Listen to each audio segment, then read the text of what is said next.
नमस्कार मंडळी, तुमचं पुन्हा एकदा एका नव्या व्हिडिओमध्ये सहर्ष स्वागत आहे. मंडळी, खासदार ओमराजे निंबाळकर यांचे वडील पवनराजे निंबाळकर यांच्या केसचा काल निकाल लागला. तब्बल 20 वर्षानंतर या केसचा निकाल हा लागला गेला. म्हणजे या केसमध्ये अडकलेल्या सर्व आरोपींची निर्दोष मुक्तता करण्यात आली. तसेच माजी मंत्री पद्मसिंह पाटील यांची देखील निर्दोष मुक्तता करण्यात आली. त्यामुळे हा निकाल लागल्यानंतर त्याचा जबर धक्का हा खासदार ओमराजे निंबाळकर यांना बसला. त्यानंतर त्यांनी माध्यमांशी बोलताना मोठी प्रतिक्रिया दिली, आपल्या भावना देखील व्यक्त केल्या.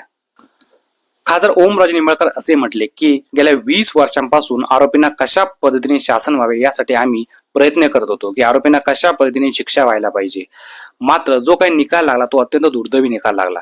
मात्र आता यावरती रडत बसण्यापेक्षा आता मी उच्च न्यायालयामध्ये न्यायाची अपेक्षा करणार आहे. जो काही निकाल लागला तो लागला. आता त्यावरती विचार करत बसण्यापेक्षा कोर्टाचा जो निकाल आहे त्याला स्वीकारावा लागेल आणि आपल्याला पुढे उच्च न्यायालयात जावं लागणार आहे आणि उच्च न्यायालयाला सर्व गोष्टी पटवून सांगाव्या लागणार आहेत असं देखील ते म्हणाले. पुढे ओमराजे निंबाळकर असे पण म्हणाले की सुरुवातीला हा जो तपास होता तो मुंबई पोलीस यांच्याकडे होता. मात्र मुंबई पोलीस यांच्यावरती प्रचंड त्यावेळेस दबाव होता.